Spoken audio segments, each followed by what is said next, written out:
Hey everybody, hey everybody. Welcome to the second hour of the Santita Jackson Show, AM 950 Radio, the voice of progressive Minnesota. It is a joy to be with you today. Thumbs up, thumbs up, thumbs up. Like and share the show, like and share the show, like and share the show. And I'm getting some background noise. I don't know where it's coming from, but I am going to figure it out. Um, okay. Okay, that was it. That was it. So we'll do that for now. Hey everybody, please thumbs up, thumbs up, thumbs up, like and share the show. We're talking about the issues. The issues. So much of this campaign in particular, particularly in this era of Trump, is focused on personality. But we've been doing this for a minute. If you think about Reagan, jovial, so right wing and dangerous. But we liked him. It was morning in America, but I put the U in it. I don't know about you, but I had to do that. I love President Clinton. I sang the national anthem at I was honored to sing the national anthem at his inauguration. And he made the point, or his staff did, because he wouldn't do it because he's really just a nice guy.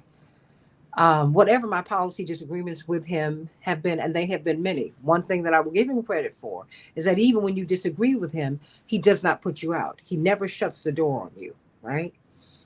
Well, what he would do is, bless his heart, he uh, he said, "This is the last time that this national anthem will be sung at a presidential inauguration in this century, in this millennium, and it will be sung on Dr. King's birthday." Remember that. Mm. So just as a child of the civil rights movement, I could cry when I think about it now because it wasn't for me. It was for everybody.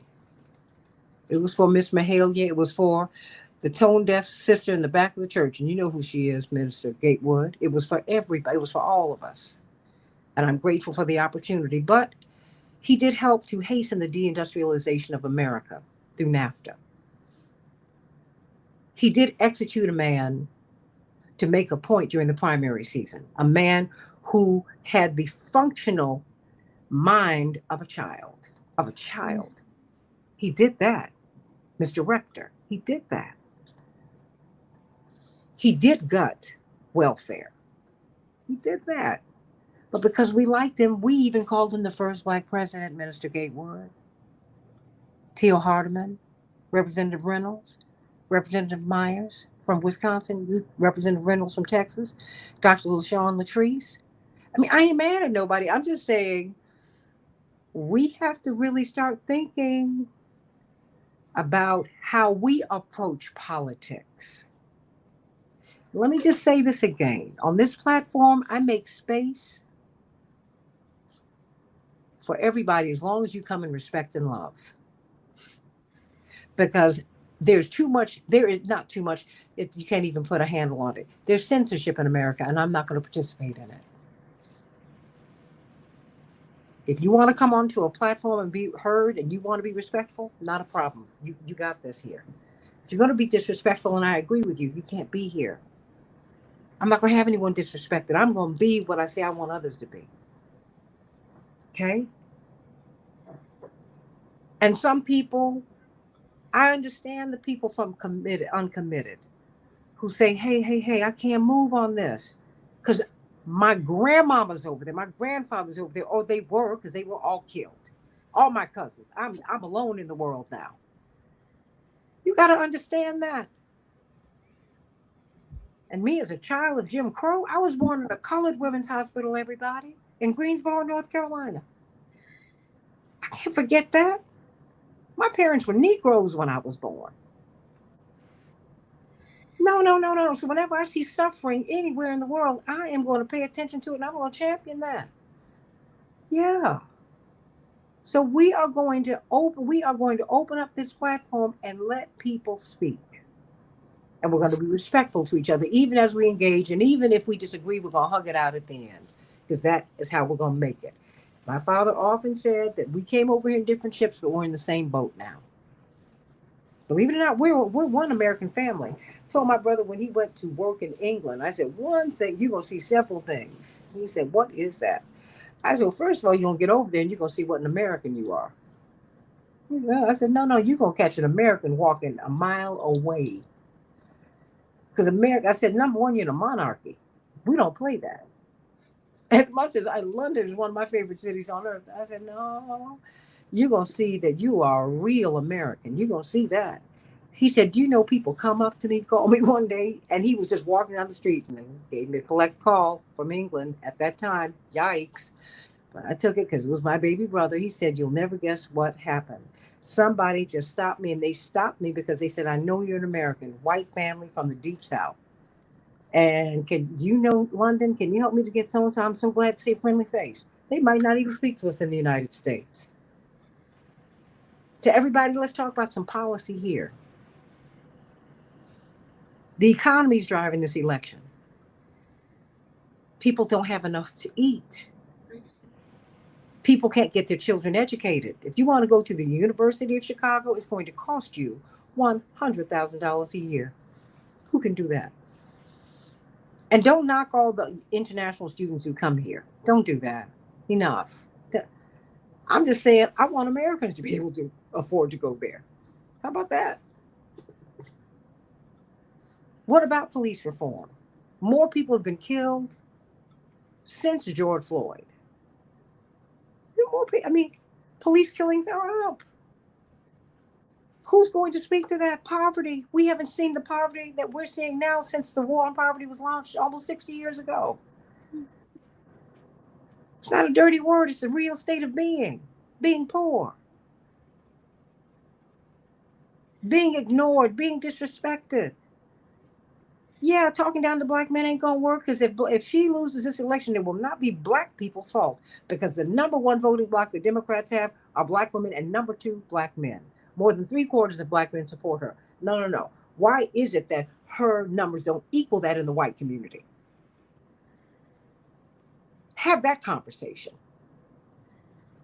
I don't know what your feelings are about Gaza, but who's going to take on the forces that make the policy not move? I don't care who's in office, Ariel, Minister Gatewood, T.O. Hardeman, Wisconsin State Representative Lakeisha Myers, Texas State Representative Ron Reynolds, Dr. LaShawn Latrice. Poverty ain't gone nowhere because we're fighting a war. And Dr. King said, you can't fight a war and fight poverty. Okay. We're still here. So, oh, Daryl, I'm so glad you're here. So let's get right to it, everybody. I know it's crowded, but it's a party. How about that?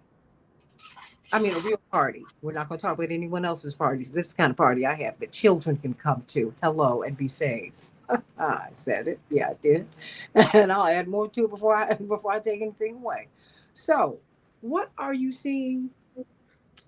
Well, let me start with Wisconsin State Representative Lakeisha Myers, because people, um, as I look at Washington Journal in the morning and as I listen to different shows where you can get call-ins, and here we're seeing people who are able to post their comments.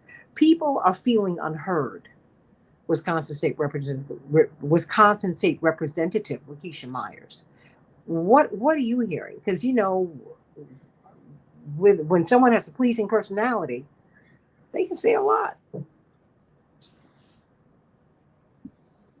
I think it's a lot of the same. I just think you see the different mediums that people are using to get their various points across. You mentioned President Clinton, and when he ran, that was the earliest of days of the internet. And I think about Matt Drudge and all the other things that we experienced under a Clinton presidency.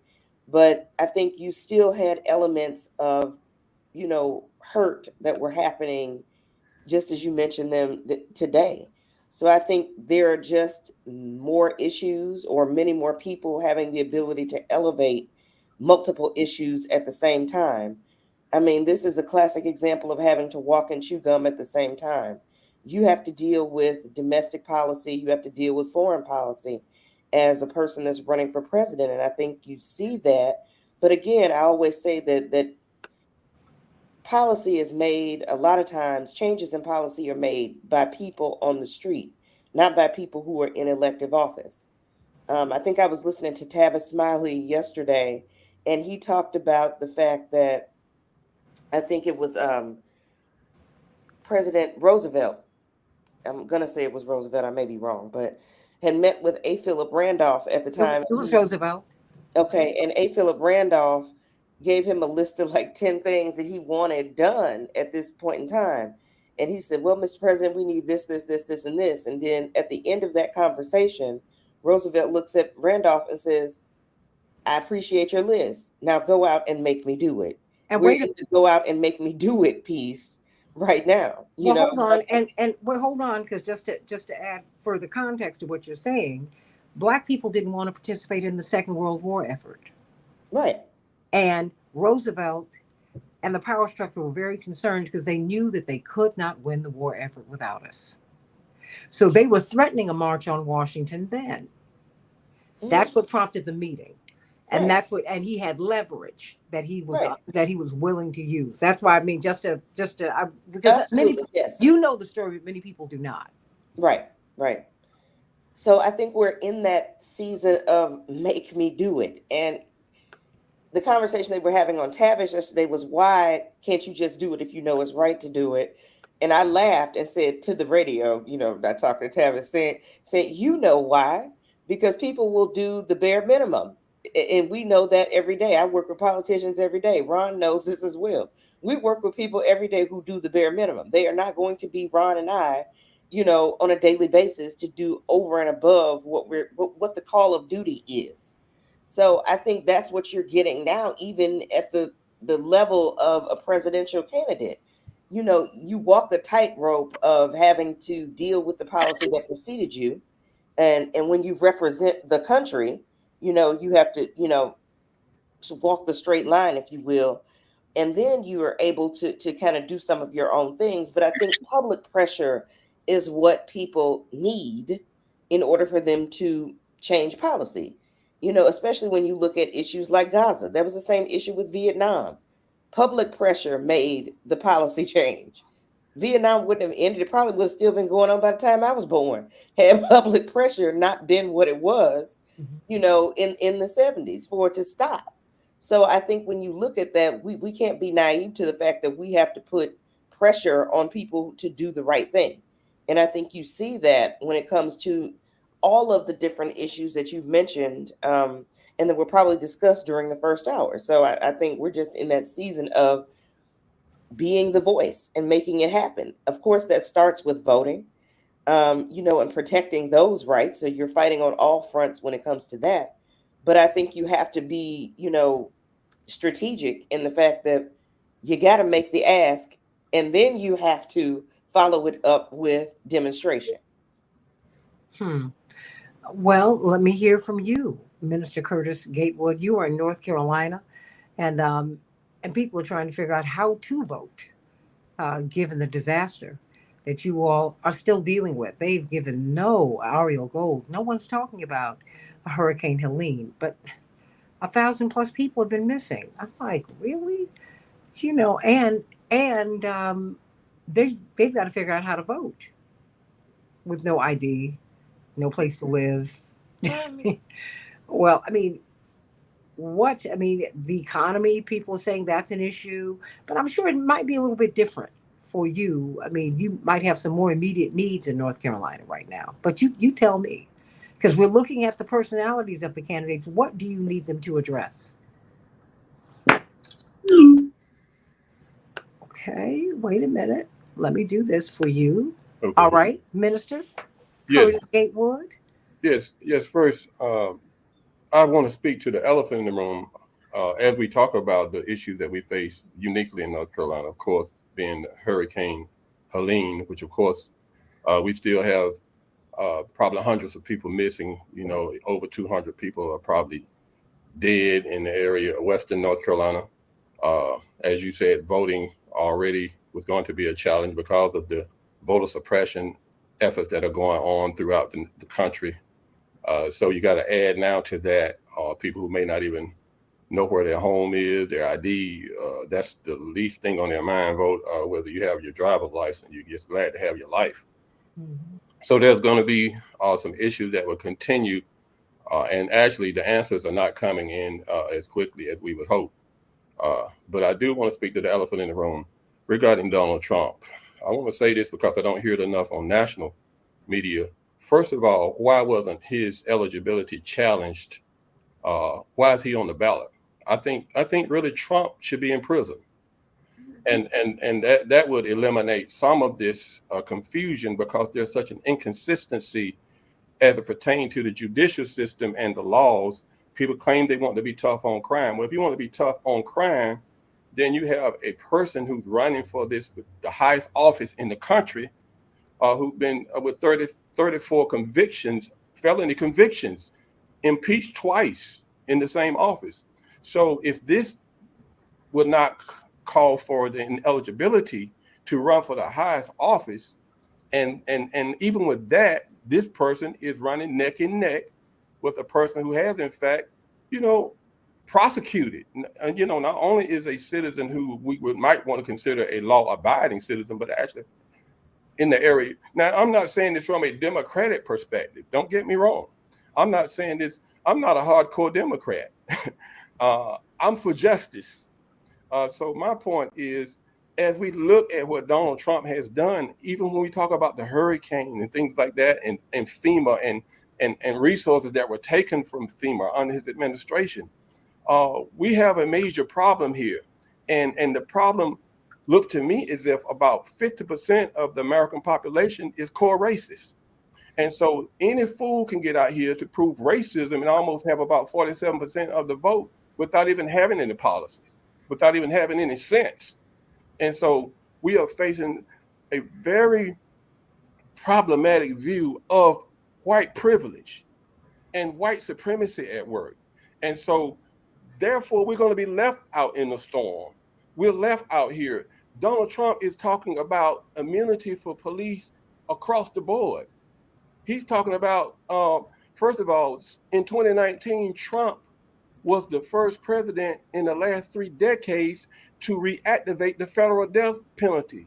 This is the same man who went out putting out ads trying to get 5 black youth killed on the death penalty, and without much resistance in 2019, he went right in and reactivated the federal death penalty. So who do you think he's planning to kill? He's not going to be killing rich white men. And we're talking about law and order. If we were about law and order, Trump would be in prison. So that's the first thing that we need to understand here. Then we can talk about policy, but I can't get past the fact that Donald Trump, who led an insurrection in 2021, we're not talking about 1921, in 2021, against the a federal building that left about 2.7 billion in damage. Those are resources that could be going to the people in North Carolina. But that was money that was spent to repair damages of one of the candidates who's actually running for office. So my point is, whether you like Kamala Harris's policies or whether you dislike her, whatever, that's one issue. But the fact of the matter is, if we're going to have justice in this country, we need leadership, national leadership across the board, whether it's the White House, whether it's civil rights, wherever it may be, that will push back against foolishness and the tyranny that we're seeing across the country. Teal Hardeman, what say you? Because we are looking at, but even as what you just gave us, Minister Gatewood, was policy. Your opposition to Trump is on policy. Correct. Although, part of what happened with those 34 convictions in New York, when you look at it, and I say that because so many of us are involved in the system, the judge kept playing games on, well, if you can't get him on this will elevate it to felony. They just kept going back and forth. And when I look at these indictments and prosecutions, they are political in nature. If you don't want him to run, cut the deal, let him get out. Stop playing with people. Right. See, because that's how politics works. Y'all stop playing with people. This is serious business out here. Yes, Mr. Gatewood, sure. The U.S. military is larger than the next 9 countries combined. In fact, we have a military that consists of about 2.86 million people that are enlisted, and that is about the size of, if I'm not mistaken, the third largest city in the country, which I think is Chicago, Illinois. Yeah. So we have a military that the commander in chief will serve over, but people who are enlisted cannot have a felony. So you're telling me the commander in chief who would have a felony would be ineligible to be a part of his lowest subordinate. Enlistee, right? Yeah, he would be over those people, millions of people who wait. Now we already know he was a draft dodger, but the fact of the matter is he is a felon, and he's not even eligible to vote for himself. Look at the screen. Look at the screen. Yes. What is the screen saying? Me. Look at me. Okay. Yeah. Yes. Okay. Yeah. Because that's what privilege does. Okay. It lets you do whatever. Well, no. Because they flipped. Remember, Bill Cosby's case was sealed. Right. And he settled with the woman, and they unsealed it, and someone ran. The chief law officer ran on prosecuting a sealed case. Right. I'm looking. Okay. So I'm just saying, yeah. The corruption. I'm trying to make a point because the corruption is that deep. Absolutely. Everywhere we go. That's Absolutely. what I just said. Just lean in like that. Thank you. That's all right, sweetie. I was just saying, because Ariel, because it just makes me go, "Are you serious?" Right. Because this stuff, none of it is like, and because so many of our presidents are unconvicted war criminals. They kill people. That's exactly right. And one of our presidents, who we love, said, "I'm good at killing people. It was reported. Whoa, really? Right. Are you for real right now?" Right. T.O. Hardeman. Yeah. I'm getting a tension headache. Yeah, I just want to add to the discussion here 2 points that I would like to make. Number one, Trump, to me, is running. He's receiving what you call white privilege on steroids, because there's no way in the world he should be in the race, like the young man said, with 34 felonies, right? Being convicted of 34 counts. Now, 34 convictions. Now, with Mrs. Harris, I have to say this. I'm not against the Democrats or the Republicans. I want to make that clear. She made a comment yesterday saying when the leader of Hamas was killed, that could bring an end to the war. There's no real war in the Middle East. There, you got the Israelis are a little bit more dominant. It's more of a conflict than an actual war. That's just my perception on it. I wish they could bring peace to that region. Don't get me wrong, but I don't know if that comment, I'm surprised she didn't receive a lot of backlash from that comment, because there's no real war over there. It's like one side is more dominant than the other side. Okay, that's no. Wars are between armies.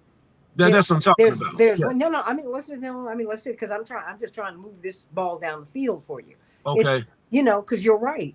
Wars are between armies. The Palestinian people are not an army. They That's are the people. Making I'm just helping a brother out. Right.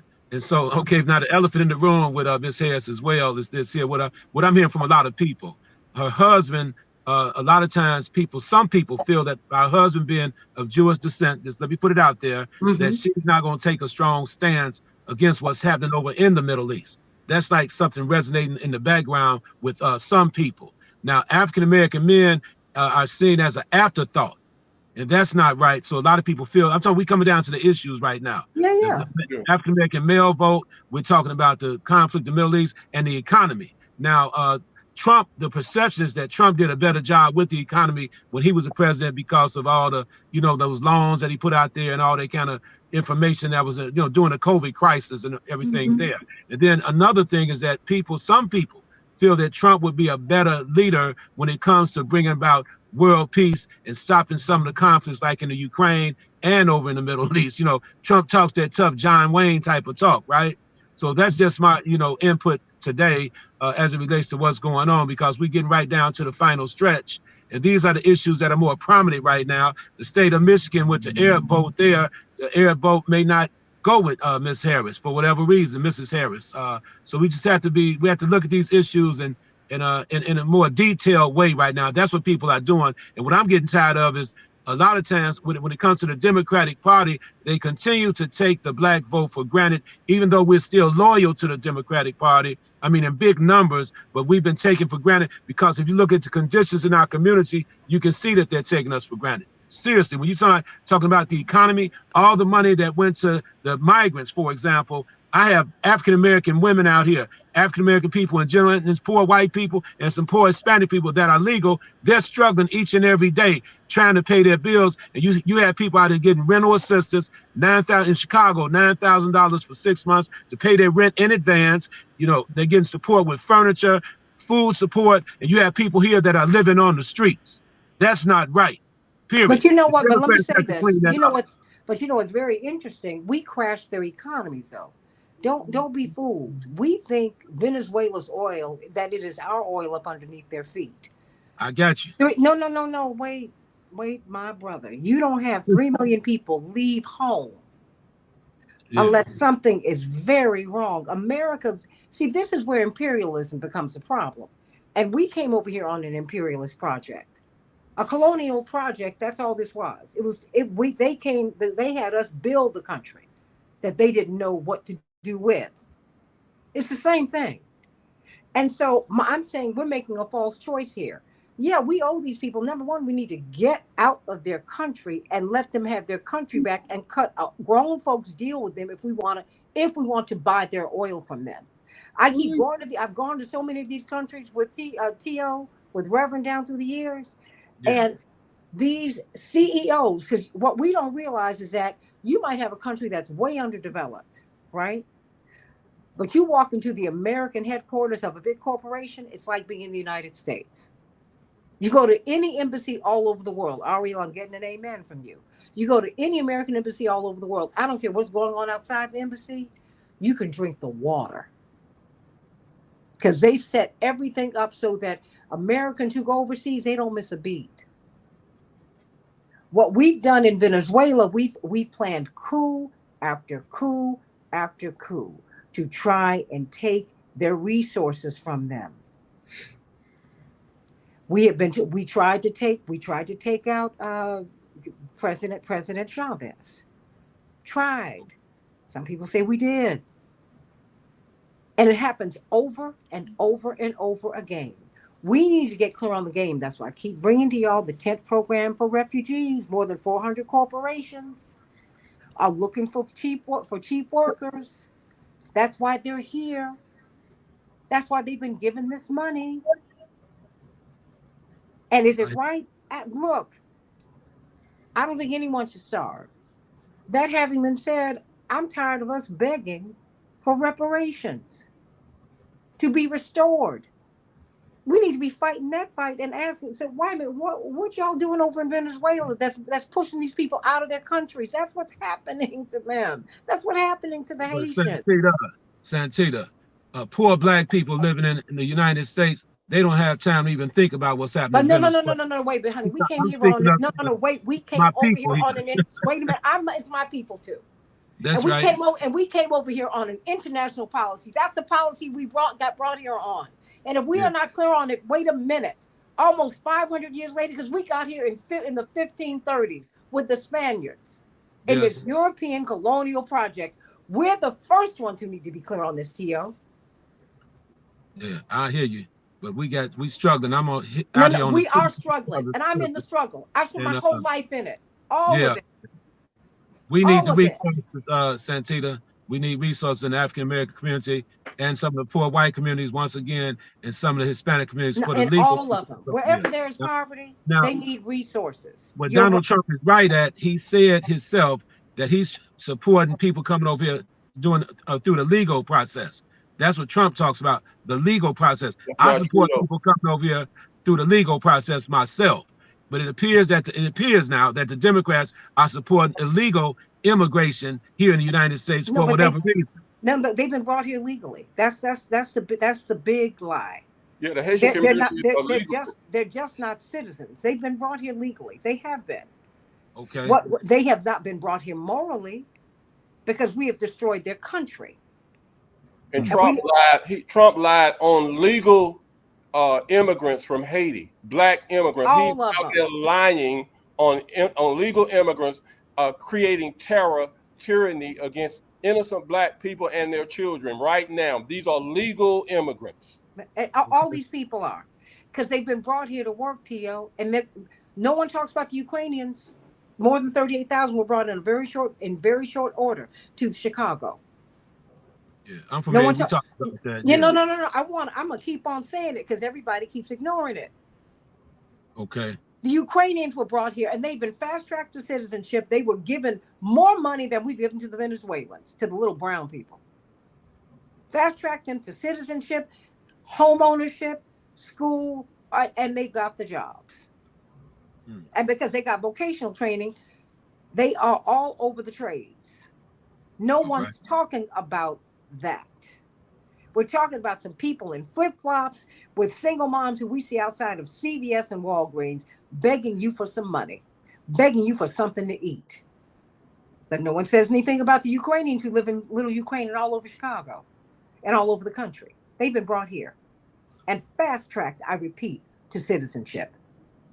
Now, if we're going to make it as black people who have experienced the worst that this country has to offer, we at least need to make some intelligent arguments. That's all I'm saying. Now, these are just some of the issues, everybody, that's being talked about throughout the nation. That's the And reason I'm saying you step back because you're a very respected member of the community. You're on WVON at 6 a.m. Central Standard Time every Sunday. Take that back to our people. Because if they're going to get juiced up, let them get juiced up on some information, not on sugar water. Hey, I accept that. I accept it. I like the way you said that. Yeah. How about that part? Yeah, yes, that part. I'm not playing. Because we're playing a game with people's lives here. Dr. King told us we can't do war and a war on poverty at the same time. We have not learned that lesson. And you can't continue to go around the world and take everybody's stuff. Right. We're going to pay a moral price for that. Amen. And I say that as a woman who believes in God, and I know God makes it right. You're not right. You don't have the right to siphon people's oil and siphon their resources. We don't have the right to do that. And that's what we're trying to do. In the meantime, these people are de-dollarizing, honey. They're about to do a reset on how we live. And let's see how we talk about that then. How about that? Amen. That's happening right now. We haven't begun to see what that's going to look like. We haven't seen it yet, but it's coming. It's coming. It's coming. Texas State Representative Ron Reynolds, y'all got me wound up. Yeah. Right. Well, I mean, I want to talk about some policies instead of all these personalities. Everybody talking about. I mean, because Minister Gatewood, thank you. You came to me with policy. Amen. And said, hey, let me tell you my issue with Trump. Boom, boom, boom, boom. Right. Everybody else is telling me, but Trump, and you know what he's going to do to you. You cannot use a white man to frighten a real black woman, and I'm a real one. Right. Okay, as my mother said, you are evidence that something went very wrong. How she did. She told me that after they couldn't track me as they couldn't track my ancestry. You know, when you get to Africa the first time, they saw my mother. They went, "Oh, my sister. Oh, you from this tribe?" They looked at my father. They said, "Oh, well, Arab, but he's our brother. We love his politics." Amen. Looked at my mother and they said, "Oh," they looked at me and they said, man, clasped his hands. I was 7. I didn't know what he was talking about. He said, "Oh, so much has happened." Oh, I was just sitting there looking. I had my afro. I am not thinking about it. She patted me on my head. She said, "Mommy will explain this to you someday." And that day came about 5 years later. She said, "Let me tell you what happened." And a lot of people get real excited about their color, and I'm not as light as they come. She said, "Don't get excited." She said, "Because you are evidence to them that something went very wrong." Never forget that, and I never did. Santita, yes, Representative Reynolds. I love the energy. I love the dialogue. I want to say this: we know what white privilege looks like when we see Trump.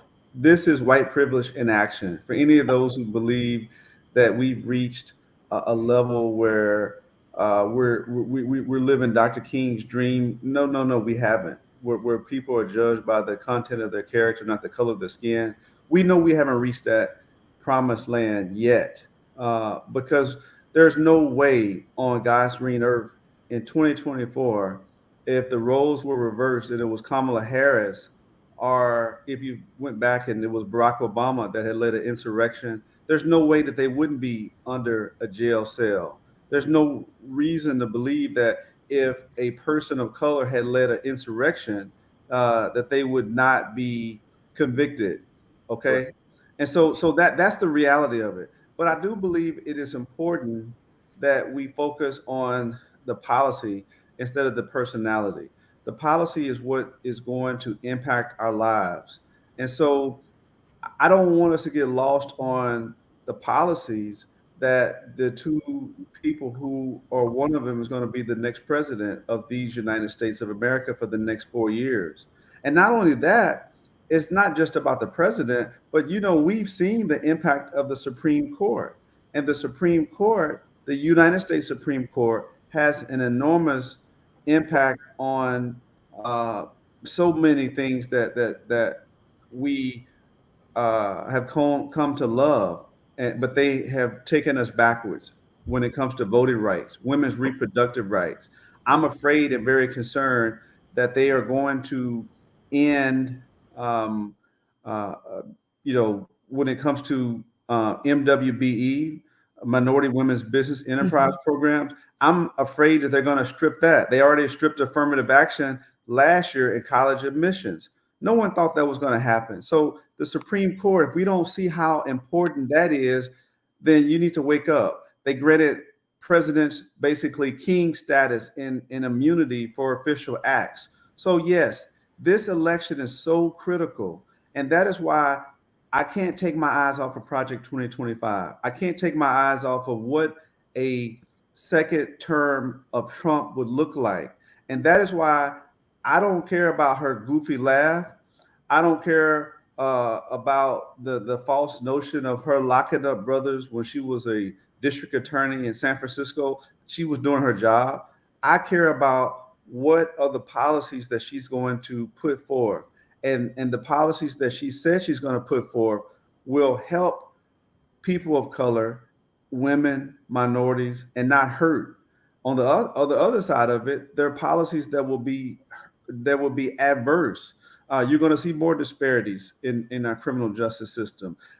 Lord knows what kind of attorney general we'll see under a President Trump. Think about that. An attorney general that would have carte blanche to do as much carnage and harm, more bad Supreme Court justices, more bad federal judges. So I want people to wake up and not get caught up in these personalities. She may not be the coolest, hippest, she may not have the swagger, but I'm looking at policy. Again, I'm looking at policy. So the stakes couldn't be higher. I'm encouraged that people are going to do the right thing. And I do believe, and you vetted this through the conversation a few days ago, and I thought it was very insightful. I do believe that President Obama had the wrong approach in denigrating black men for not supporting, Vice President Harris. But I do believe that we need to do a comparison, a side by side, and see who are you more aligned with when it comes to the issues. And I could tell you, 9.9 times out of 10, I'm going to be more aligned with Vice President Harris.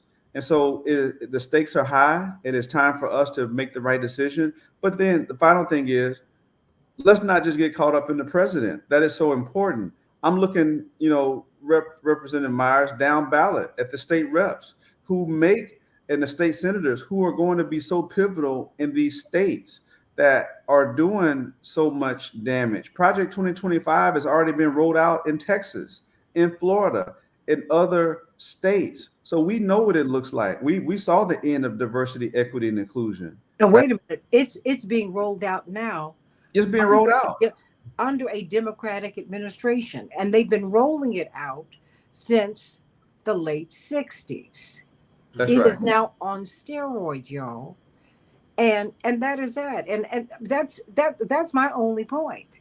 No, and I'm not telling you not to vote for. I'm not telling you who to vote for. I told you who I'm going to vote for, but that's my business, and I shouldn't have to tell you that because it's my damned business. And yeah, I said it. And I don't have anything to prove to you, to anybody. I respect people who are going to vote, who however they vote. Number one, I just want you to vote. Let's stop doing that to people. Stop breaking people over the coals. We can get somewhere if we do that. If you start engaging people in the process and start talking to them, stop talking down to them. Didn't we have a conversation about that? Stop wagging your finger in people's faces. Stop it. What we're talking about today, Karen and Arlene, is policy.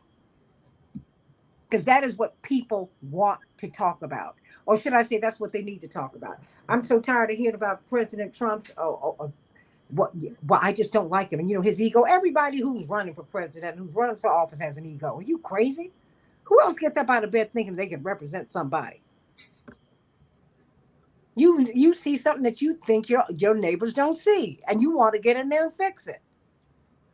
Next, if you have a leader, you better have ego. You just don't need to ease God out of your decisions. How about that? Amen. You better have a good sense of yourself because the slings and the arrows are coming. That Lord. you shouldn't be arrogant. You shouldn't be unkind. How about that part? I don't have a problem with that. What I have a problem is, I got a problem with a lot of us who got a job and who've forgotten everybody who's behind them. How about that? I see enough of that in the chat line too. Well, Biden was good for me. What about your neighbor? What about these kids who tried to go to school during COVID, but they didn't have access to the internet? Aren't you mad about that still? Oh, no, but you kept your job, you kept your house, so you're cool. That's not okay for me. And it shouldn't be okay for you. And the Democrats need to make a better argument because they have a stronger case. Why aren't they making the stronger argument? Because they want to get me emotionally whipped up about Trump, and I am a grown woman. Don't play with me. Ariel, I'm serious. As a heart attack or maybe cardiac arrest, because it's hard to jump your jump your heart when you got cardiac arrest. I'm like, enough already. I'm grown, Ariel. These people are moving us into a wider war, and we already have boots on the ground. Who's gonna fight it? The poor people. Ain't no rich man or woman's child going over there. If they are, they're going to be like, do you really think they put Prince Harry in harm's way? Do you really think they put Prince Andrew in harm's way when he bombed the Falkland Islands? A little old teeny island full of some indigenous people who don't have pistols. But girl, what's on your mind, Ariel? I just want to echo one of the problems we have in this country is that we vote with our emotions. Oh. And that was right? We vote about, this is how I feel. And I can relate to Donald Trump's anger, or Kamala doesn't meet my conscience. We should be voting on policy. And this is part of the perpetual dumbing down of America, right? That the political process, that how we vote doesn't involve looking at policy. Where do we have the best openings, the best coalition, the best partner, the best chances to get what we want? And rather than and you'll see that people vote on how they feel, how that candidate makes them feel. That candidate makes me feel so warm and fuzzy. Kamala makes me feel joy. Trump, it's definitely with the grievance and the anger. And people don't even listen to policy, honestly. And we see that. And I think I agree. I think we're going to have to accept that. I don't think the Arab vote is going to be for Kamala, and that worries me so deeply. But part of it is that, right? It's this emotion and the inability to really look at, all right, where does Kamala stand in this? Ooh, not so great. The things she says are kind of crappy. Where does Trump stand? Oh, shoot. whole, On Gaza, they're virtually the same. and what else is there that I need to be aware of? Even if this is what's gutting my heart out, we have to be able to look at politics for what they are, for politics, and we've turned them into a beauty pageant, right? I mean, and because on Gaza they're virtually the same, and that means so much to people, particularly because we have boots on the ground there. It's like Netanyahu's getting his way. Mm-hmm. He wanted a war with Iran. Now we are moving into that. It's the mission creep, Minister Gatewood, but I promise you, listen, that's what it's feeling like. Do y'all want that? Before I get to you, Attorney Daryl Jones, I got Carl West. Truth be told, we love what he writes for us here in Chicago. Does so much great work. I'm glad we finally got you on, Carl West. Hey, good morning, everybody. Good morning. Good morning. Well, we only have about 10, 15 more minutes here, but I reached out to you last night. Yes. Yes, you did. But you know what? I know that you're busy, and I know I need you to be part of the panel on October 21st on Monday at Rainbow Push. When we look at the vote, Vigilantes Inc. That is how the KKK rebranded themselves. They're no longer the KKK. They're Vigilantes Inc. Oh, Jim Crow Esquire. What's on your mind, Carl West? What about policy versus personality? Well, thank you for having me, Santita. And again, good morning, everybody. Good morning. The same thing on my mind is on everybody's mind across this country, I'm sure, and that is to make sure that we get the best candidate in office come November 5th. And I assume that candidate is probably Kamala Harris, based on policy, as we've talked about. So with that being said, I want to just take a step back for me and for us, if that's possible. And I wish we could go back in time, maybe a year. And with all due respect to everyone that's on this panel who I've heard give testimonials, I watch CNN and MSNBC and sometimes Fox, like probably we all do. And I'll be honest with you, I couldn't tell the difference in terms of the coverage. I believe that we give too much coverage to Donald Trump. I believe we talk about Donald Trump way too much. We shouldn't even be concerned with him. He has demonstrated who he is a long, long time ago. And we should not even be concerned with him in terms of always talking about him. I believe that we should, and Kamala, we should have been focusing on policy, and Kamala for that matter, even before she became this candidate, even with Biden. I think that we spent way too much time talking about Trump. I'm gonna give an example. I'm gonna give a simple example that we all probably know. And that is that if you're a man and you are pursuing a wife, and you knew she probably had a relationship before you or had something going on with another man while you was trying to pursue her, the last thing she wants to hear is you dog out the last dude to tell him how bad he was and how wonderful you are. All she wants you to do is show her how wonderful you are. At some point, you can say, hey, I'm sorry that this man didn't do right by you or treated you bad, and she can respect that. But at some point, early on, all she wants to hear is what you can do to make her life better and prosperous.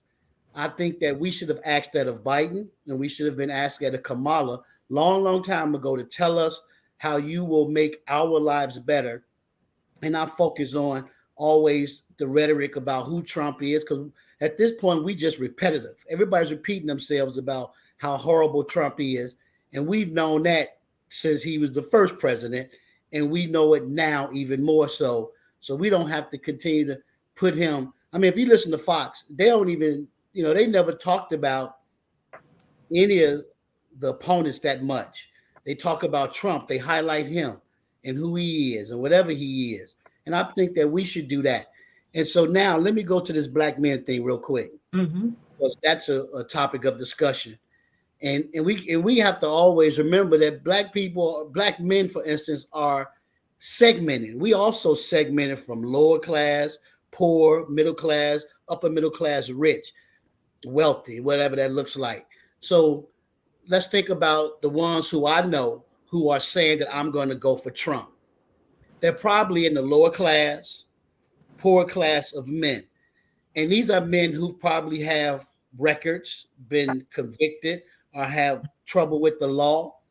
And so now let's go with all black men who have been ostracized in terms of who we are as men in our communities. They tie us to being criminals and enemies. I think that by harping on how horrible Trump is and all the criminal things he's done and his convictions, it really frustrates men who have also been beat down by that same repetitive thing over and over and over again, instead of saying, where's our solution to help me heal and help me progress? Stop telling me about how bad I am, the past that I have behind me, and what I've did wrong to my community. I'm done with that for the most part. Tell me what you're going to do to help me live a better life and prosper more by having access to opportunities. Well, hold on, Carl. Let me ask you this. Do you think, well, no, hold on, no, because I got a hard break that I want to continue, because what I'm going to do is something interesting, everybody. And everyone who has to leave, I respect that. But what I want you to do is like and share the show, Meet us October 21st. That is Monday night at Rainbow Push, 930 50th Street at 6 o'clock. Carl will be there. And a whole host of you will be there as we look at this movie so we can talk about the vote. But I want you to hear Carl West, and I want you to tune in to just check out Truth Be Told, because he gives us a lot of information that can be applied locally in Chicago, but nationally and internationally. So because I have to work this out with the radio station, Carl, I'm going to give them a proper closeout. But everybody here, we're going to continue on with the show. Okay, just so that you know, because I want to hear from you, Daryl Jones, and you're tapping into something, Carl West, that I don't want to abbreviate. Minister Gatewood and Representative Reynolds. I just, and Dr. Latrice, I don't want you to be cut off. So everybody, AM 950 Radio, the Santita Jackson Show. It has been a joy to be with you, and so you can go to the Santita Jackson Show YouTube channel if you want to see the rest of this conversation. But we're going to end now for the purposes of the radio show. But go to Santita J, at Santita J on Twitter. We will be there at the Santita J Show on Twitter. The Santita Jackson Show YouTube channel. You can find the rest of this conversation there. And the Santita Jackson and Friends Facebook page. You'll find the rest of this conversation there. So stay right there, everybody. AM 950 Radio sending you so much love. The Santita Jackson Show. Okay, Carl, continue. Carl West. And let people know how they can find you. Sure. But let me say this. I'll get to me in a minute. I mean, okay. I want us to also hear this. We see Trump, right? We look at the Supreme Court, right? And they gave Trump they said a president has a certain kind of immunity. Mm-hmm. And we all of a sudden related this to Trump in case he gets back in office. Well, we fail to realize that President Biden is in office now. So if that same immunity goes for Trump and his assertion to the White House hopefully doesn't happen, let's think about how President Biden can also use that present day. He is the president currently. So how can he use that same advantage, that same privilege to help derail Trump?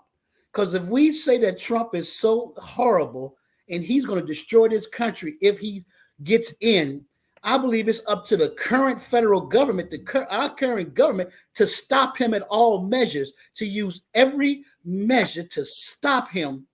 If they say he is so horrible for this country, why aren't they, the government themselves, using every measure, and the president primarily because he now has been given this new authority while he's still in office to help remove this man from this candidacy and put him in jail if that's the case?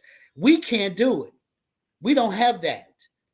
The Supreme Court just gifted Biden calling themselves gifting Trump for the future, but currently Biden is the president. So therefore, he has that same immunity. Why don't him and his team sit down and figure out how they can use that to derail this man if he is so horrible for this country, current, Well, future?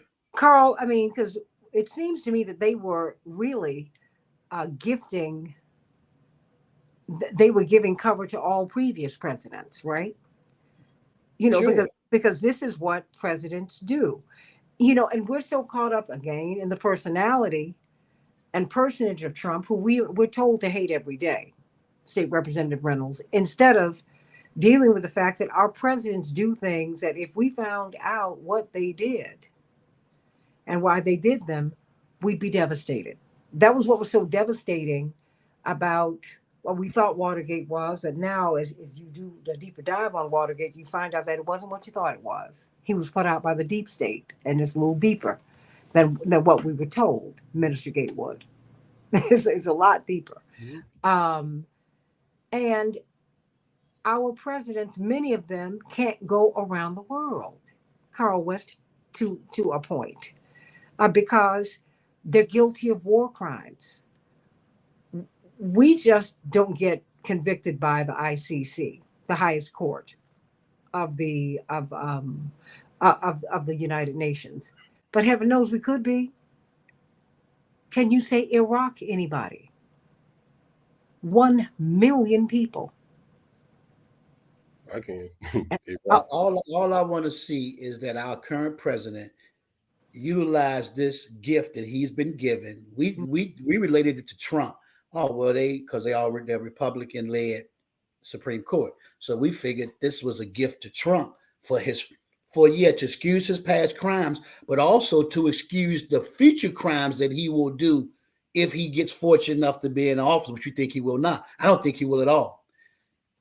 Why can't Biden, current president, embrace that same gift and figure out quietly, behind closed doors with his cabinet, his team, how can we dismantle this man from the face of this election? And I'll go with that. I'm not going to go any further. I want to go further, but I don't, they probably been listening to me and watching me. I can't say that. They'll knock on the door. But eliminate this man from this process using the immunity that the Supreme Court has given them. Now, again, I believe Kamala Harris is going to win. She's going to beat this man by 10 points. I believe she's going to smoke him by 10 points. I don't believe America, white America, middle class, upper middle class, and a little and wherever the range goes. I believe that as much they don't want to see this sister in office, here's what they also don't want to see. These folks are concerned about the future of their children's children. And I don't believe, and they fall in that same category as working class people, maybe successful entrepreneurs, not billionaire entrepreneurs, 100 million entrepreneurs, but you got folks who are entrepreneurs and they make modest income, right, to take care of their families, put their kids through school.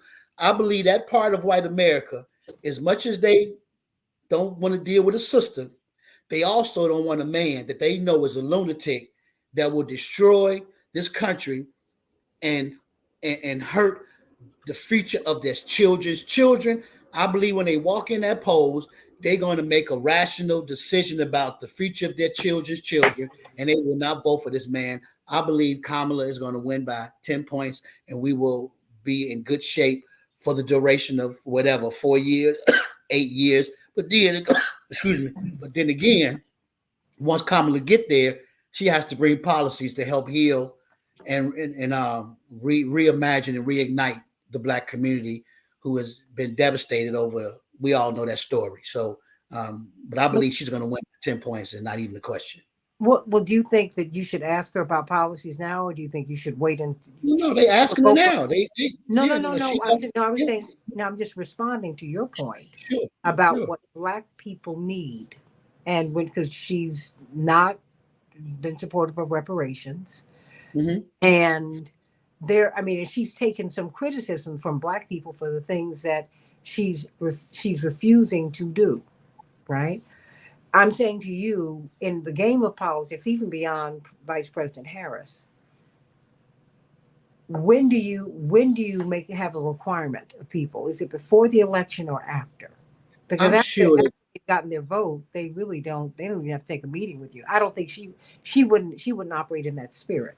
But I'm just I, saying, listen, I'm sure and I'm positive that there are a group of black people from all walks of life that's close, that has access to her, from religious, from business people, from elected officials, politicians, community advocates, who have access to her, and they've all, have given her an agenda for black people. Um, and look, and I always get so pissed off when people say, Did they give them a black agenda? If you black, you know the agenda already. Nobody got to tell you what. Anybody got to yeah, no, deliver no, to no. you. You know, in No, politics, Carl, but you I'm you just really saying. got But to. I'm just saying. In general, I believe that she is probably discussing it now. How far she goes to present it publicly, because she understands the nature of this country. But I believe that she has an agenda on her desk for black people, like most black people have when they get in office, or get in leadership position. The question is, will she have the will, and will the people around her force her to execute it? That's all. Will they do that? But does she have it? Absolutely. We just hope that she executed and have the will to do so when she gets there, because she's going to be the president of the United States come November 6th. But she Um, won't execute it if we don't push her. that's why I Because said the people in her not, not cabinet. not the people around her, because the people around her, let me just say this: they're trying to keep jobs. It's the people in the streets, But once we vote for her, we gave her our blessing to do what's best for but that us. but honestly, that's not how politics works. The I, vote. I just said, but I just said, Santina, that she got people behind her in her cabinet. She has a black agenda. She knows the black agenda. All we That's want to do is get her there, because we can't chance not getting her there. what I'm saying is, I'm just going. I'm engaging you. It Mhm. has been my experience that that's not how politics works exactly. just just giving you this. That is not once I get you there. It's a negotiation through the campaign and past the campaign. And in fact, the Progressive Democrats of America said, "Yeah, we're going to vote for her, even though we take exception with her position on Gaza and these other issues. But we're fully prepared to get in the streets and demonstrate to make her do it." That's what happened to FDR during the Second World War, because black people did not want to join the war effort because we're getting lynched. We're living in Jim Crow. You're asking me to fight for democracy overseas. I don't even have it here. I don't have freedom here. What are you talking about? So A. Philip Randolph and his group were going to lead, and his coalition of organizations were going to lead a march on Washington. And while the government is back channeling, begging them to be a part of the war effort, they're like, "We can't win without you." He said, "Yeah, I get it, but we're getting lynched here, literally. Can't Our women are getting raped. Can't do this." And he said, "You're absolutely right, but we need you. And what you need to do is go out in the streets and march and make me do it." That's my only point, Carl. I'm not But we, I'm not. but T- we, I'm not. of I'm not course, tussling in the grass with you. I'm just saying that in we have politics, that. We have that. do We have we? Sharpton. We have your wonderful dad still around engaging. We have the push. We have NAACP. We have all these organizations. Black Lives Matters. We have these organizations that's been doing that, and they will continue to do that. We have to trust in them and give them the resources and our blessings to go out there on our behalf. So yeah, they're gonna be out there protesting and marching and getting her to do the things we need her to do. But when we mentioned that's not how politics works. Well, the last 10 years, we've seen politics not work in the way it used to work. We got a black president who's been in office. That's not how politics work, but we got it. We had a lunatic in office. That's clearly not how politics works, by electing a lunatic. And now we're about to have a black woman. So clearly, politics, the way it used to be, is not what it is today. Clearly, so we have to. And slowly, we are dismantling politics of old. There's Hmm. still some baselines to it, of course, the Constitution, but we are slowly dismantling the way politics used to look.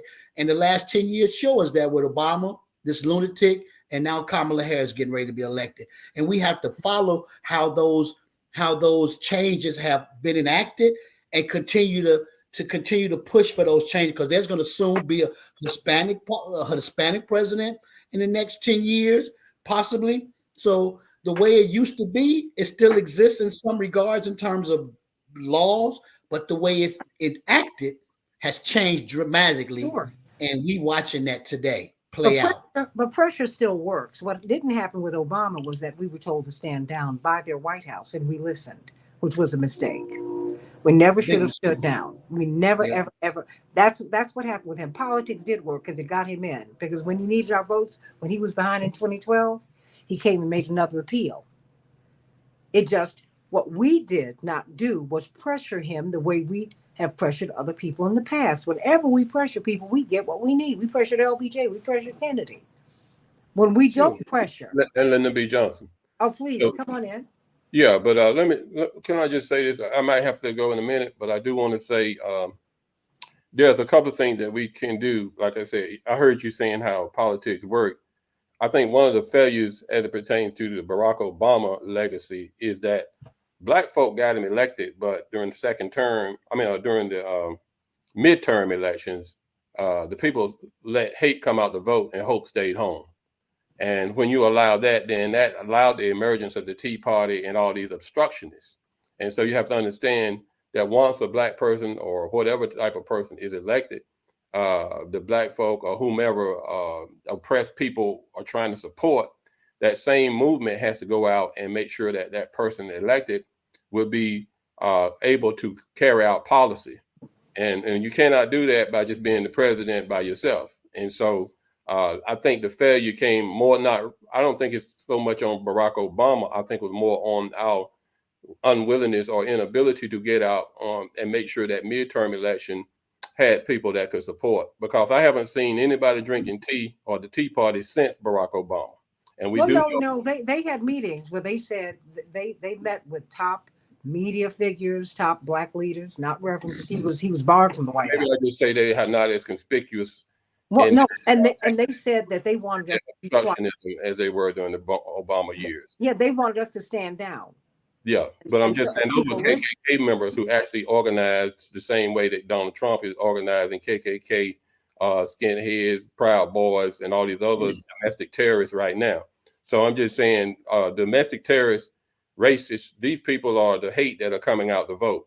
And we just have to make sure that we do not underestimate the coordination and the organizing of racists, obstructionists, Confederacy sympathizers, and all these folk who should, in fact, have been wiped out by the military. I've heard them talking about the enemy within. We do have an enemy within. We have domestic terrorists who've been here for years, since the Civil War, who are racist, who are dangerous, who are carrying arms, who are in fact the terrorists that we should be eliminating rather than looking over in Iraq and Al Qaeda and all these other places that we continue to spend resources. We have the enemy within.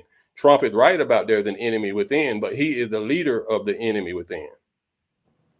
Dr. Latrice, what's on your mind? You've been listening very quietly. Bless your heart. I just heard some interesting things. I was listening as Carl West was speaking, and he was talking about these people that possibly are supporting Trump.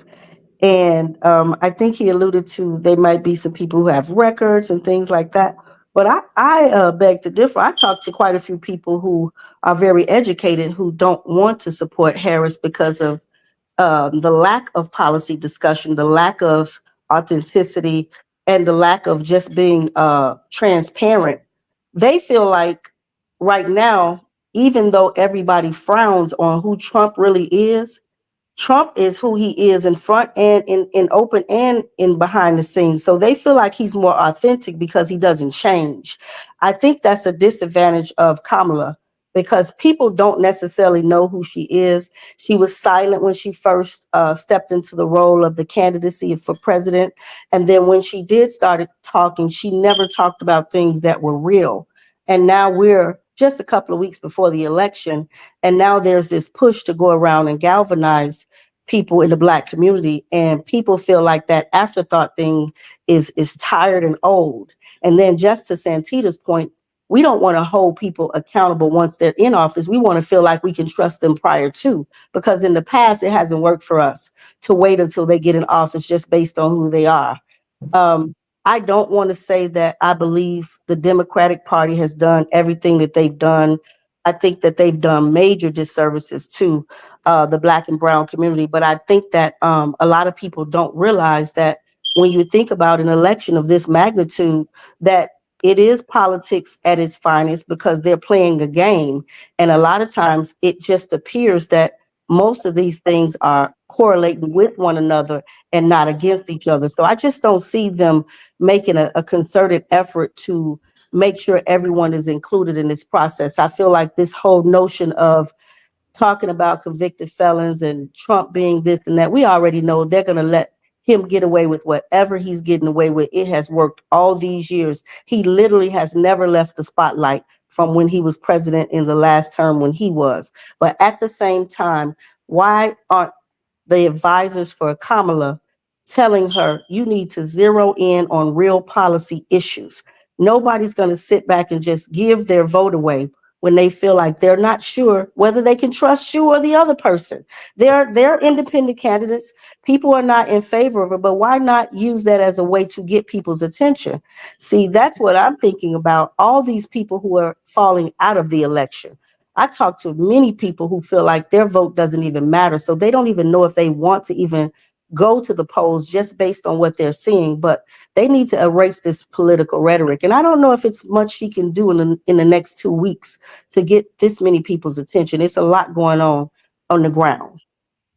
Carl, what do you think can be done? Oh, I'm sorry, Minister Gatewood. Yeah. I do just want to say that I think there is, I find it interesting how there's such a push for policy on the side of Kamala Harris when Trump never talks about policy. Trump, in fact, I also question the so-called authenticity of Trump when he's a pathological liar. So I don't see how, I don't see anything favorable about Trump. This is not to say that we shouldn't ask for more from Kamala Harris. This also doesn't negate what was being said by Brother Jones, I think it is, West, yeah, Brother West. It doesn't negate what he was saying about how the Democrats should be holding Trump accountable, and while they have the ball in their court, if he is this bad guy, which he is. So we are dealing with institutional racism, and it's not party. One party doesn't negate institutional racism. You got institutional racism, and it's coming out of both parties. And so I think what Kamala and most party strategists would probably recommend to Kamala is that go easy on the black talk, because you have a 50% racist country. And if you slip one iota, that racist side is going to win. So I think she is trying to tiptoe a little bit through the tulips. That may be good or it may not be. I'm not here to say. But the fact of the matter is she cannot come out talking about like Angela Davis or Malcolm X and expect to be elected in a country where you have 50% of the country already saying, we don't care what our racist candidate says, we're going to vote for him and we're going to turn out. So, but we're trying to get black folk to turn out. Black folk, please wake up. Please come out. Please vote. These people are going to vote. All right. So I'm just saying there is something that we have to consider here when you're running for a national office in this place, this strange land called America. So I just want to respond to that. I do agree with you that there's structural racism coming from both sides. I've never graduated to say I just want to be a part of this or that. I too think that there are errors on both sides. But the reason why I don't focus on Trump's policies is because he's not my dog or pony in the show, neither is she. So what I'm saying is, if everyone is so gung-ho about promoting her as the best candidate, she should focus on what works for her and not what he's doing. So I don't really care about what Trump is saying. You know who he is. He has been the same no matter what, whether people want to call him every name in the book. He has been consistently who he is. They can't say that for Kamala because she was a VP prior to her running. So she doesn't have a strong presence out there as I'm saying he does. But what I am saying is Her thing should be focusing on the policies like homelessness, poverty, what's going on in the economy. That's not a Black issue. That's a people issue. The people that I'm seeing living in tents, they're all different nationalities. They're not just Black. I mean, we have a strong homeless population here in Chicago. They're not talking about those things that are very important. And even if we go so deep into talk about what's impacting these communities of color, what's impacting the races in each individual state, all of those things are going to measure up to what she is saying. And I don't think she's saying much of anything. And I think that's a huge disadvantage for her. What do you need her to say? I need her to come out and talk about key issues that people are talking about. Everything from how much it costs people to go buy groceries. People are out here with no money, no food, no housing, none of that. We haven't heard anything that zero in, and that is not just a Black thing. That's a everybody thing. It's Black, brown, all different nationalities, but it's concentrated in the disenfranchised communities. And those people are the very same people that are saying they're just talking over our heads. And I don't think that's considered being included. I think that's excluded. And I think that that's why this afterthought of including Black people and Black men is seen as an insult. And a lot of people are saying that. Carl West, what do you think? We have about 2 weeks left. Number one, what are you hearing from people? Because you're out here with people. And what do you think people need to hear? Those who should be inclined in another direction. First, let's look at, we really should respectfully applaud Kamala Harris and what she's done in this minimal time to even be here. To be neck and neck in some polls, ahead in others, a little behind in others. But she's up against a beast of a man who's, again, like I stated early on, he's been getting free coverage almost since he left the office nearly 4 years ago, but definitely within the last year. Again, I can't tell the difference between CNN, MSNBC, or Fox, who they were supporting because they talked about him every day, all day. But she's just on the campaign trail for the last 2 months, really, I guess last month or two, real hard. And the fact that she's neck and neck with him, up and down, I think is tremendous.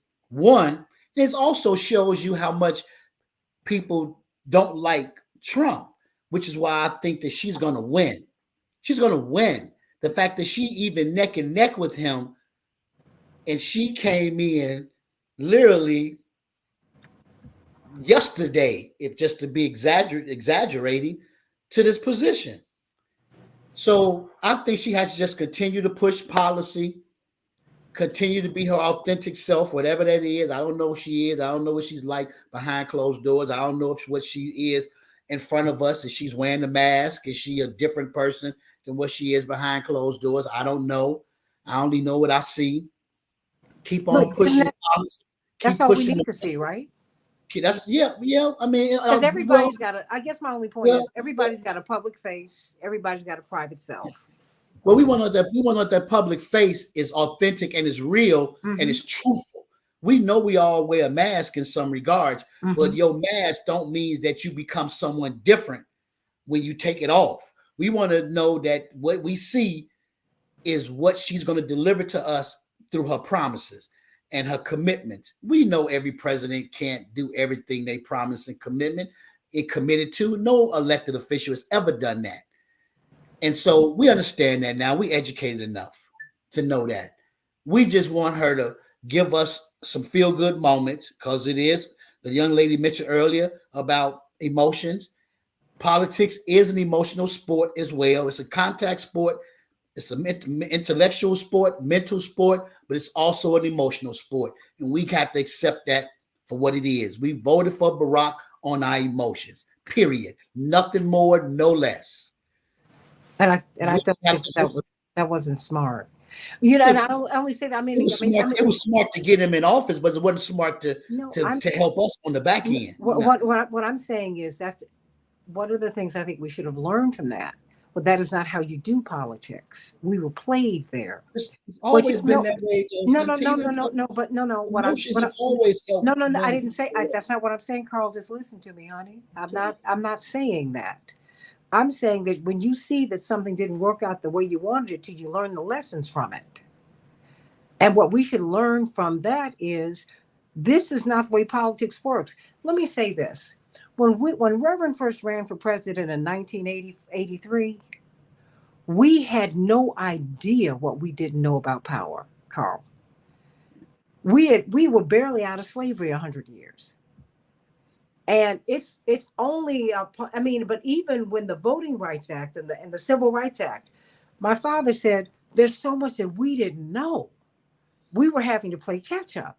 That's why after the Voting Rights Act was signed, listen to the speech that LBJ gave.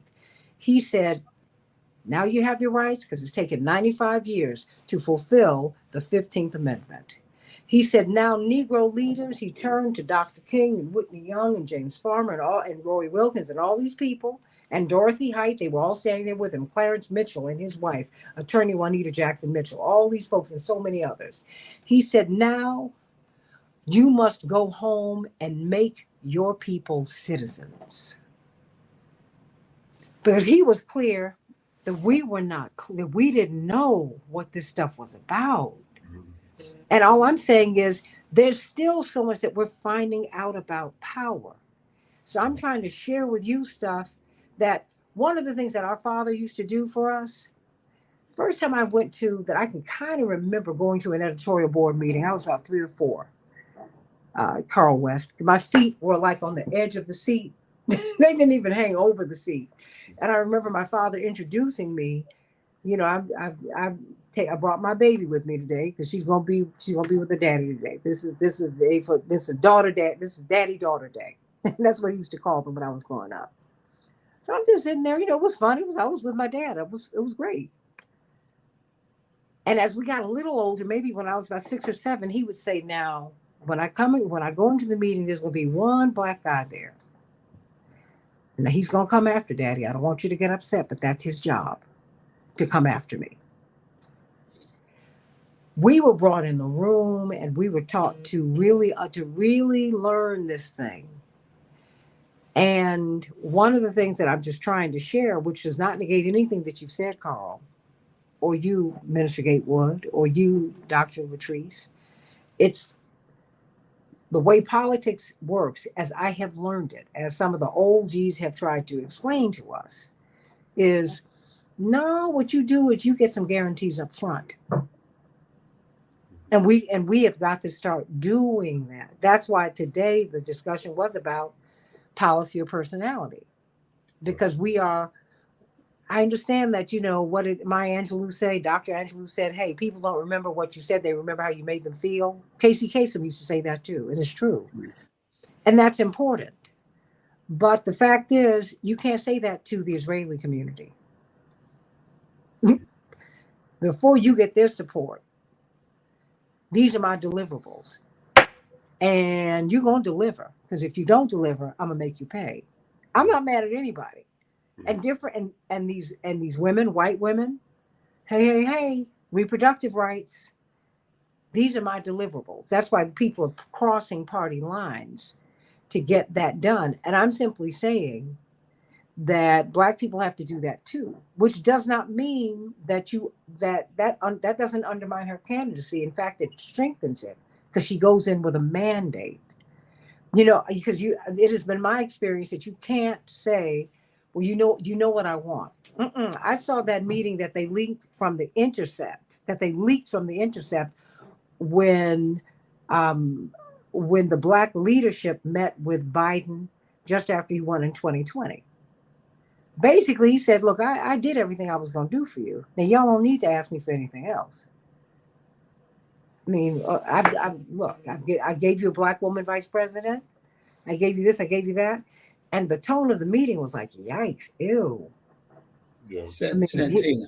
Yeah. Santina, can I say something? Sure. Everything that you're saying is absolutely correct. And I think that all of us on this call know that there should be an ask in advance, a demand in advance. We all know that in the way politics works. But we in a different elected circle today. We got everybody's talked about how evil the man is. So politics in its normal form can't work right now because it can't be we don't have two respectable candidates that we can make demands with or on. We got a either or, and the or is unacceptable on every level. So we got to go in and act and operate a little differently so that we can make sure the or never exists. That's all I'm saying. But everything you say is true about policy and demands up front. We all know that. But we ain't dealing in this same sphere of, again, having two respectable candidates to choose from so we can go back and forth. We only have one choice. It's literally only one choice. It's vote or die. It's vote or die in some regards for a lot of people. Now, I think that us on this panel, somewhat accomplished, and others, and millions of other Black people, I'm going with Black people in this world, accomplished, educated, smart. We're going to figure it out and survive whether Trump win or not, Kamala win. We're going to survive, and we'll be here 4 years from now to talk about the next president, the next election. But for some people, a lot of people, millions of people, this will be vote or die for them. Yeah. Therefore, we don't have time to be being too concerned with the demand and the ask, even though I know it's being presented to her, but we can't focus on that too much because we ain't gonna go the other way, whether we get a demand from her or not, whether she promised to do it, I don't promise, whether she rejected demand, a command, we still have to roll with her because the alternative is die for a lot of people in this country, in our community. Well, just for the record, I make a case for the least of these every day. Because that's how I was raised, and that's what I see. That's my obligation. So let me just state that. Because to me, it's not about me. It really is about the least of these. Because I've had the opportunity. I'm my parents' oldest child, Carl West. Yes. So I was born when my parents had nothing. God bless you. No. I was born when the night my father spoke at the Democratic Convention in 1984 was my 21st birthday. And as he walked to that lectern to give his speech, I saw my mother. I was sitting to her right, and I saw at the corner of my eye, because he literally started speaking Minister Gatewood and Dr. Latrice and Carl West almost to the minute of my birth. It was amazing. And my father and I talked about it that day because he said, he said, look at what God has been able to do. All the people that we'll be able to speak to and speak for. That night, 21 years hence, my parents were homeless, Carl. My name was rent money. My family, they're JLJ. I'm the one who's not JLJ. Yusef would have been JLJ, but we had a friend who was a Black Muslim. They said, instead of calling him Joseph, why don't you name him Yusuf? Okay. Mm-hmm. And Mrs. Halsey said to my mother, well, you're going to be living with us. If it's a girl, do you think I could help name her? Well, that was rent money. My mother said, sure. Not a problem.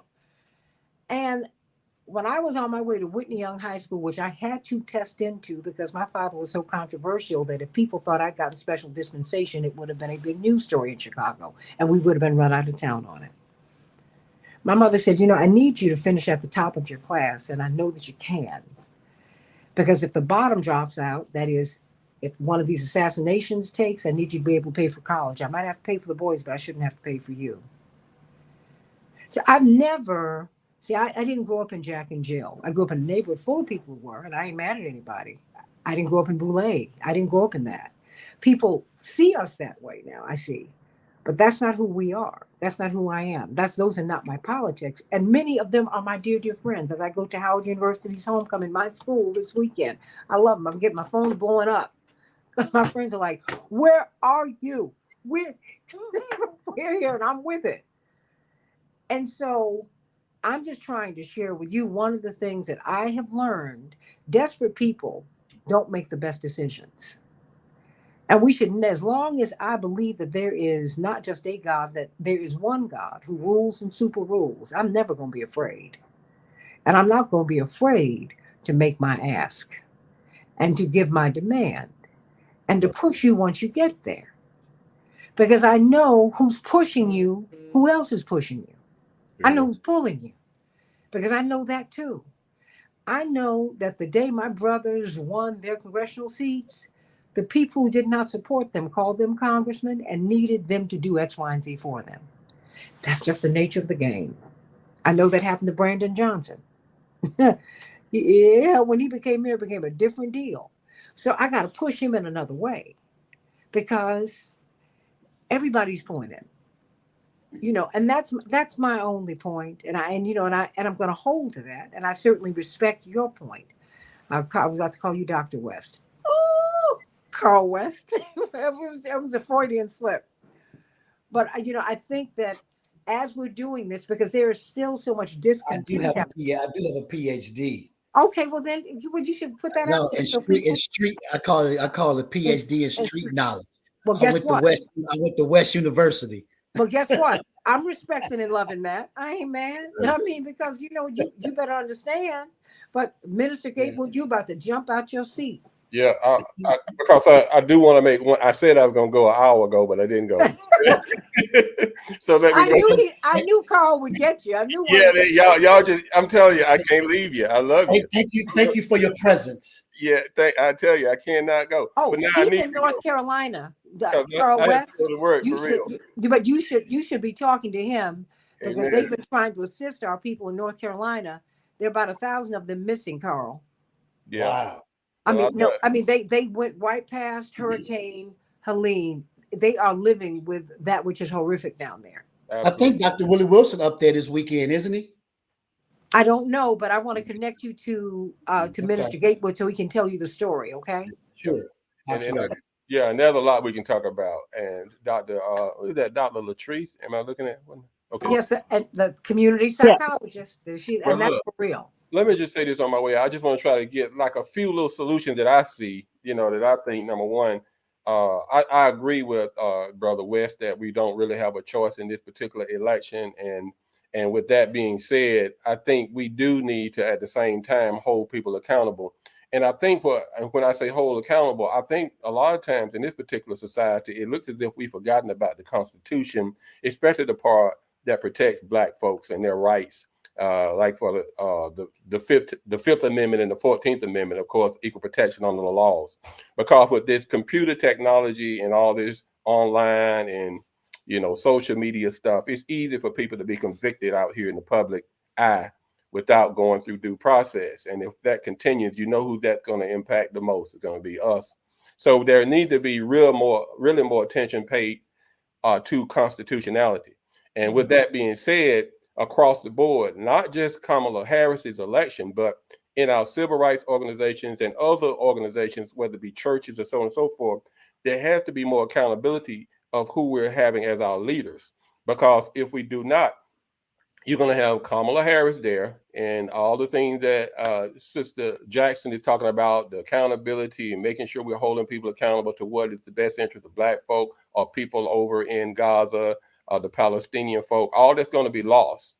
And so we need accountability in our organizations, whether it be NAACP or whatever organization that you choose to partake in. I say NAACP because it's one of the largest and probably most effective organizations in the history of the African-American community. So, but I'm just using that as an example. We need national leadership in addition to leadership on the ground, because sometimes the national leadership can dictate to what is going on and to some of what's going on the local levels. And so there needs to be a national push, national accountability. And I think we need to get about 3 main issues to start with. I think when I studied the movements of the 1955, Dr. King coming to Montgomery, they would actually have a couple of things that they would win, and then they would go to the next thing on the agenda.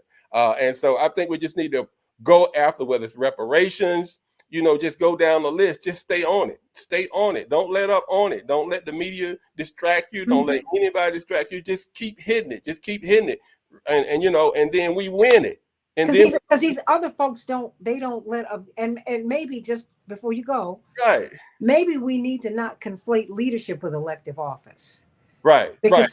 our leaders have been free. Absolutely. So maybe elected officials and leadership, maybe what we need to do is make the separation. Right. Because our leaders my leader needs to purely be for me. Exactly. Representation of the village, the whole village that it once took. I feel like I'm a product of the village. Had it not been for the village, I probably would be in prison, dead, on wouldn't drugs. be here.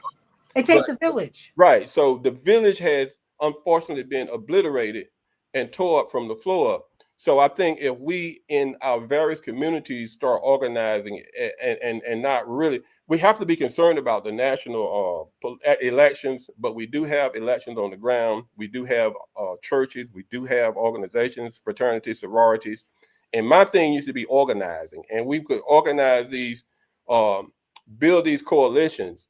See, Trump has built coalitions. See, I look at how people get where they get.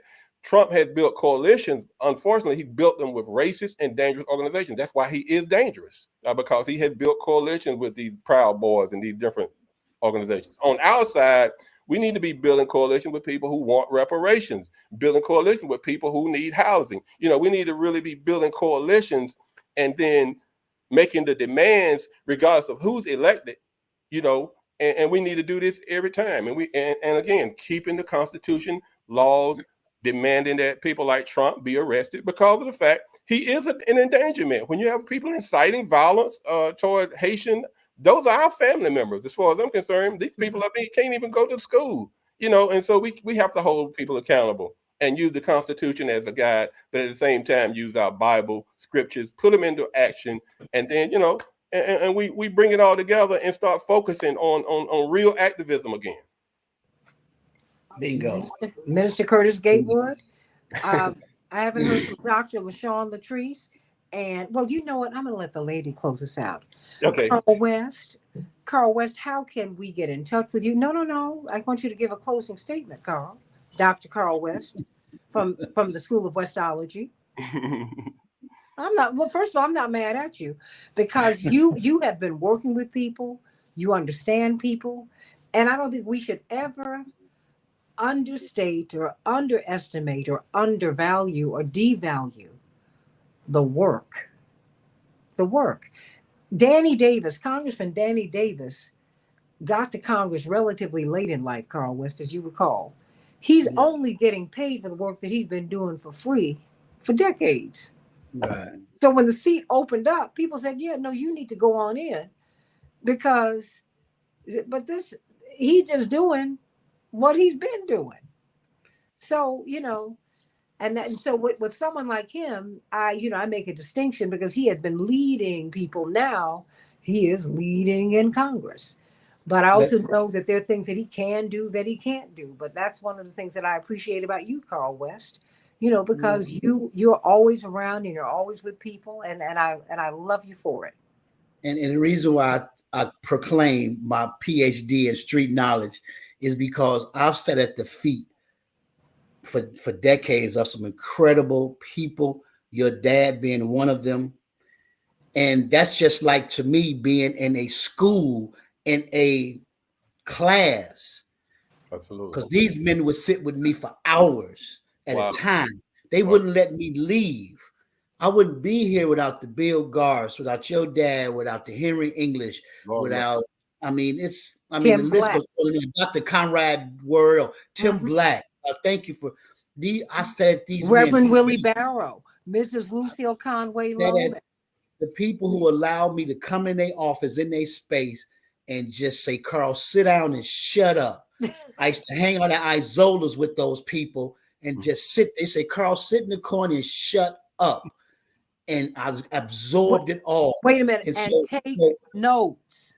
And take notes. And so that's why in the 10-year and the 20-year period, I have multiple PhDs because I put in more hours with them men than I could have put in any classroom. Absolutely. And it was for free. Are you kidding me? And so that's why I proclaimed. And then a lady friend of mine understands my prophetic thoughts. And she went and bought me this sweatshirt and a hat that says West University. and I wear it price. Oh, where's that at? I said right here. Anywhere I walk is West University. This whole street is West University. Every neighborhood is West University because I've been schooled by the best. And so anyway, on that closing note, I want to thank you, Santita, Dr. Latrice, and of course, Minister Gaywood and the others who was on board for listening to my works of words. You can get me at, just get me, Carl West. You can just hit Carl West, and that's my, at Carl West is all of my handles. I got them all that way, at Carl West, whether it be Facebook, whether it be whatever. YouTube. All that. X. YouTube, yeah, all that. Well, I kind of listen. I ain't gonna lie to y'all. Let me tell y'all a story real quick. I took myself off X because if we say Elon Musk is horrible, we can't be on his platform. Then we can't be on his platform. I know it's good for us to promote ourselves, but if he's an enemy to us because he's a ally to Trump, and I think that we shouldn't be on his platform. I got off his platform because when I realized that he was an enemy to the people. I don't need to put, because you taking my messages and I'm telling what you doing with my message and watching it, and they watching us. They watching the words They're we doing speak. it on Facebook. Facebook, But I'm just saying, no, wait a minute. that's the Norman product. Solomon wrote an editorial supporting People say peace they're in not going to buy Ukraine. his car. They're not going to buy Hold on. I'm not going to be. That's just my own personal thing. No. Let me just share this with you because there's game in all of this. Norman Solomon, who's one of the iconic voices in the progressive space, wrote at the beginning of the Ukrainian conflict an appeal for peace. He was banned from Facebook for 2 weeks. All these folks are playing games because they all they were all sponsored and not by us. Of course. And so, so we need to understand all of this. The only reason I'm on these platforms and I'm beginning to get active on them to an extent is because I have to. But be very, very clear, none of this personal. None of it. Google suppresses you, and they promote garbage, and they suppress the truth.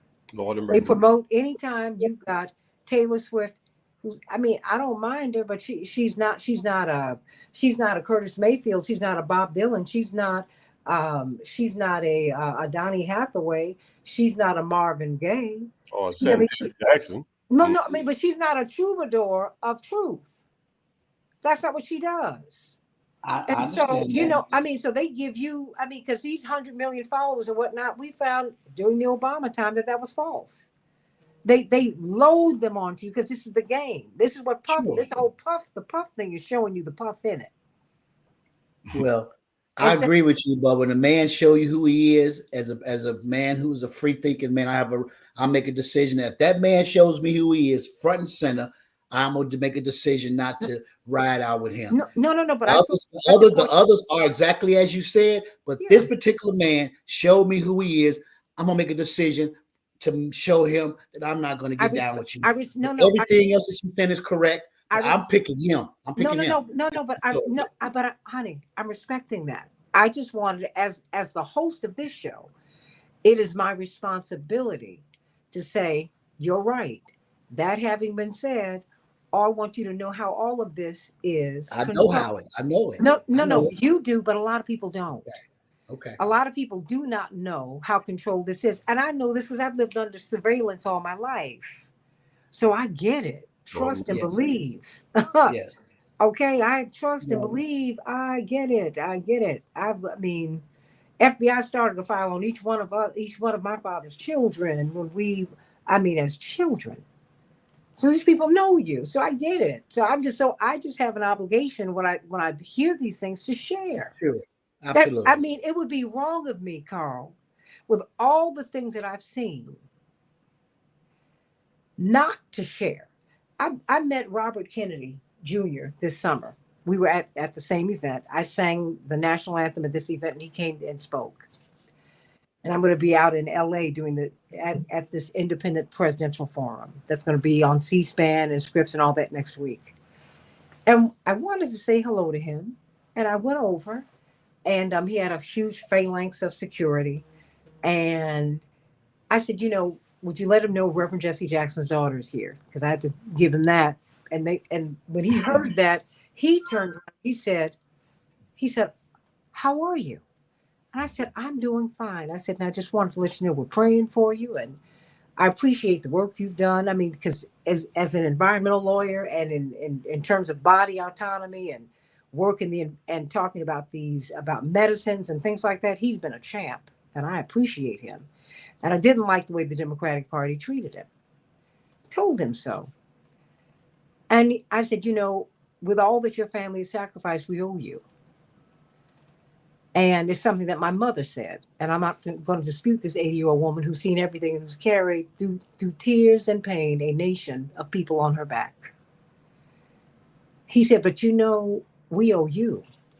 He said, we owe your family. I said, no, we owe you. He said, no, we owe you. I said, well, he said, and we just both laughed and at the same time said, we owe you.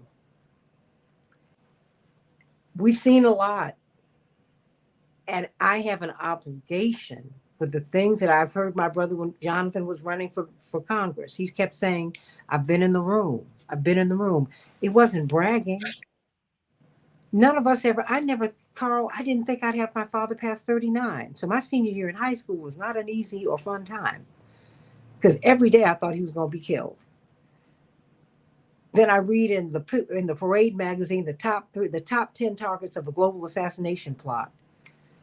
Reagan, the Pope, Reverend Jesse Jackson. Reagan had been shot 2 months before that. The Pope was shot 3 days after I read it. You've got to know. And I couldn't tell anybody. I couldn't even tell my mom and dad. Because I didn't want to add another brick to my mother's already full wagon. What am I going to tell my dad that for? I share things because I want you to know some of the things that I've seen, because I've not had the average experiences, and I understand that now. And so I just share for whatever time I've got left, because I'm burying friends now, and I'm not being morbid. God bless you. I'm just saying, with whatever time I've got left, I'm just trying to share. Because my father said all the things that we've seen are not for us. It's for everybody who we represent. The people who we are privileged enough. He said it's a privilege for people to trust us enough to take their message forward. So that's all I got. I've left it all on the table. So in my closing, thank you, Santita. So thank you for being so transparent. Are you going to share this link with us, right? So we can repost Absolutely. it, right? I will send it to you so you can have it and Yes. just repost it. And I hope that you will be on this show again and again and again, because So anytime you hit me, I'm here. This is the morning times is easier for me because I have these couple of hours of quiet time. You really interrupted my quiet time. I know I interrupted. No, I didn't. I go out here and attack the world. You shared your quiet time with me. I didn't. Yes. Now you got to be sweet to a woman. You got to be sweet. I try to be sweet when I can. When I can, I try to be. No, just go on and be sweet and smile and hush. That's what you do. Hey, that's how you do that. As my brother said, but I heard my brother Jonathan say to someone, we were driving back from Michigan, he said, man, didn't I tell you happy wife, happy life? Shut up. He said, man, you're doing too much talking. He said, I'm coming up on my 29th anniversary.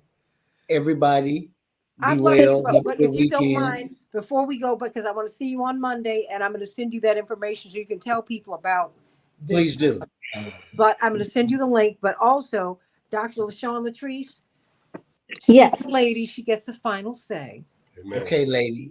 Thank you so much, Santita. Thank you so much to you all with these wonderful perspectives. I really enjoy our conversation, and I think that we need to hear from all walks, and I really appreciate you, Santita, for sharing this platform. I just want to say in closing that this election is indeed critical, but I also think that it is a time for us to really pay attention to what's at the forefront, but also those things that are behind the scenes when the distractions are created. So my job is to just convey messages between people that represent everybody across the board, even those who people may discount. So as we continue to move forward, just remember that when we're sharing our perspectives, we want what's best for everyone, but we also have to be honest with ourselves what hasn't worked in the past. So I'm just one of those people that's going to keep it real for you. That's why I make noise for change. Thank you. Boom. I love you, and I love all y'all. See you on Monday night. Rainbow Push. Love y'all. Send it to you, Carl. Give me Love another. ya. Thank you. God Please bless do. you. God Bye-bye. bless. All right. Thank